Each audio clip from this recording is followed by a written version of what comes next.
Now, there's another horrendous case of an Egyptian national, Karim Ennarah, who's been arrested in Egypt while on a holiday at the Red Sea with friends. He'd just married a British woman, and he was arrested for having a meeting. He works for a human rights organisation, and he was having a meeting with foreign diplomats.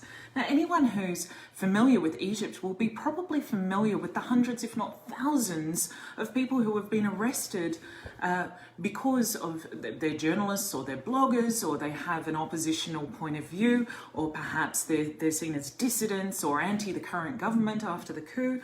So there've been a huge crackdown and a huge assault on human rights in the country. This is something that even 60 Minutes in America covered in their interview with the president.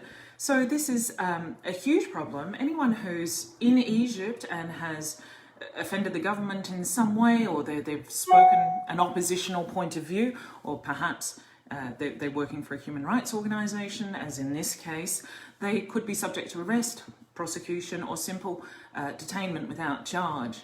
So they could be tried under national security laws or simply disappeared into the system and not afforded any legal rights whatsoever. Now, that's an astonishing situation in Egypt, and we know how easy it is to be arrested in any case, just for a normal person like Tony Camocchio last year, who was arrested on the word of a local airport officer who said he'd sexually assaulted him. Now, it was only due to the media campaign and the lawyers involved in this case that we managed to pull together his release after only a few days. Otherwise, I'm sure he would have faced years in prison. Egypt has a huge issue with free speech and censorship and the punishment of dissidents and many human rights violations, allegations of torture against journalists, against bloggers and oppositional characters. But if they're not in the country and they're opposing or they have an opinion on Egypt, the political situation in Egypt, if they're not there in the country to be arrested, they're going to be put on the Interpol database. Now, so many times we've seen Egypt put Interpol abusive notices on the database to try and secure the arrests of political opponents, of journalists and bloggers. And some people have never even set foot in Egypt, in fact, and yet they've been put on Interpol's database, which is a huge manipulation.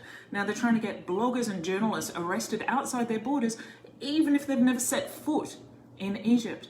Now this is a problem Gulf-wide, in fact, and other Middle Eastern countries certainly practice censorship and oppositional points of view. Lawyers or anyone with a different perspective on the political situation in the UAE, for example. Emirati lawyers have been arrested. There's Ahmed Mansour, who's been well covered.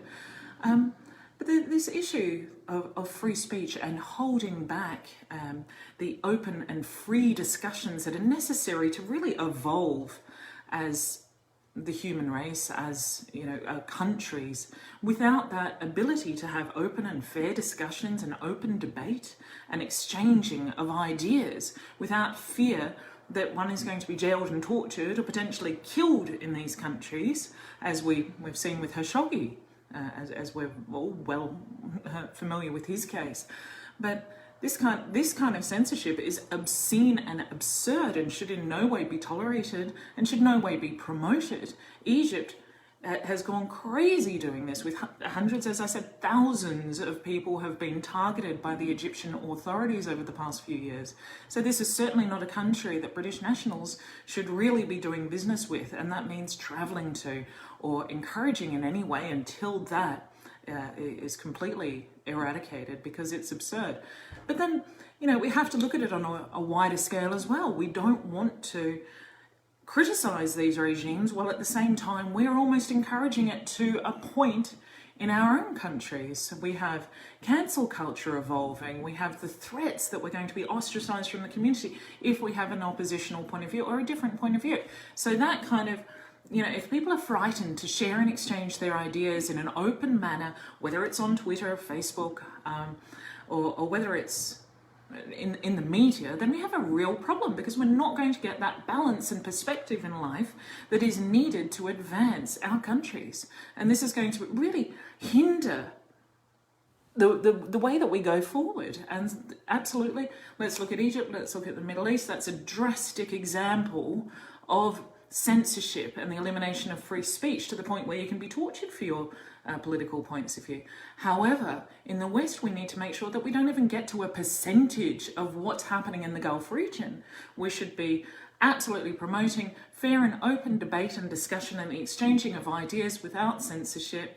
And that's how society really evolves. That's how a country is going to improve. So, Karim Ennarah, we hope that the British government gets involved in this one.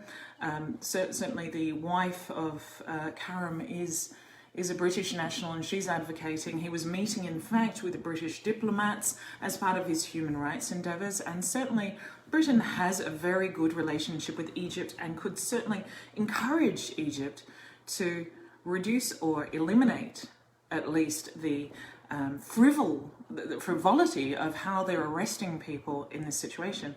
They can't say that they're a national security risk simply through having a meeting. This is irresponsible, and Britain can certainly encourage development in that area.